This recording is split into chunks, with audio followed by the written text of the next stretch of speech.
Hi friends, வாங்க இன்றைக்கி என்ன சமையல்னு பார்க்கலாம். ஃபஸ்ட்டு இந்த மாதிரி மஷ்ரூமை நல்லா ரெண்டு வாட்டி வாஷ் பண்ணிக்கோங்க. அதில் நிறைய மண் தூசிலாம் இருக்கும்.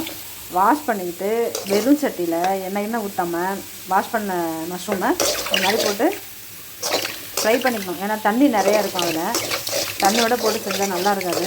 அதனால் அந்த தண்ணியெல்லாம் சுண்டி வற்றி போய் வர அளவுக்கு கொஞ்சம் நேரம் ஃப்ரை பண்ணிக்கோங்க. மஷ்ரூம் கிரேவி சூப்பராக ரெடி ஆகிடுச்சு. இந்த சிக்கன் மட்டன் கிரேவிலாம் எப்படி பண்ணுவோம் அதே மெத்தட் தான் இது. மஷ்ரூம் கிரேவி அவ்வளோதான்.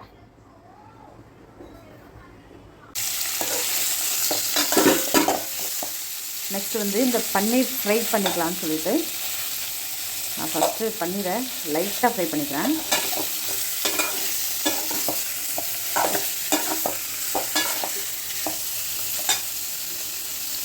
லைட்டாக ஃப்ரை ஆனாலும் போதும், தனியாக எடுத்து வச்சுக்கலாம். இல்லைங்க, அதே சட்டியில் லைட்டாக எண்ணெயை ஊற்றி கொஞ்சமாக இஞ்சி பூண்டு பேஸ்ட்டு போட்டுக்கலாம்.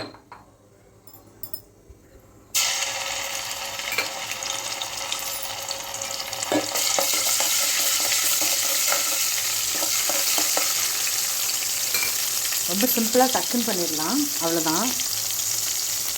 இஞ்சி பூண்டு பேஸ்ட் மட்டும் போட்டுட்டு 65 பவுடர் இருக்கும்ல, ஏதோ உங்களுக்கு பிடிச்ச பிராண்டை வாங்கிக்கோங்க, அதில் கொஞ்சமாக போட்டுக்கோங்க. அவ்வளோதாங்க, வேலை மிச்சம். 65 போட்டு எண்ணெயில் டீப் ஃப்ரை பண்ணி சாப்பிட வேண்டாம்னு நினைக்கிறவங்க இப்படி பண்ணிக்கலாம்.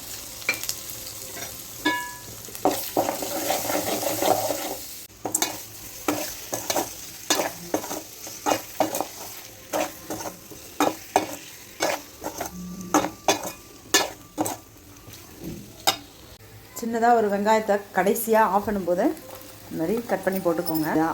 இது அப்படியே ஆப்ஷனல் தான், உங்களுக்கு ஓகேனா போட்டுக்கோங்க, இல்லைன்னா ஸ்கிப் பண்ணிக்கலாம்.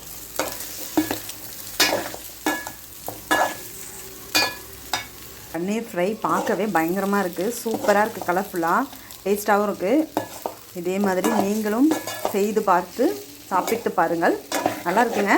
இது மாதிரி ட்ரை பண்ணி பாருங்கள்.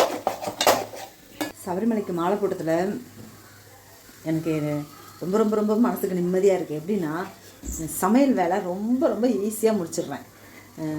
அது சமைக்கணுமா, இது சமைக்கணுமா, அவ்வளோ சமைக்கணுமா, எவ்வளோ சமைக்கணுமான்னு ஒரு சண்டே ஆனால் பயங்கர போராட்டமாக இருக்கும். ஆனால் இப்போ அதெல்லாம் இல்லை, சிம்பிளாக காய்கறியை வாங்கி சமைச்சு சாப்பிட்டுட்டு நிம்மதியாக இருக்குது. எனக்கு வேலையும் மிச்சமாக இருக்குது. நன்றி ஐயப்பா, நன்றி. சமைச்சு முடிச்சிட்டேன், பசிக்குது, லன்ச் டைம் ஆகிடுச்சு, சாப்பிட போகிறோம். இன்றைக்கி சண்டே வேறு, எல்லோரும் தடப்படலாம் சமைச்சிருப்பீங்க. நிம்மதியாக சாப்பிட்டுட்டு சந்தோஷமாக ஜாலியாக ஹாப்பியாக இருங்க. வாங்க சாப்பிட்லாம்.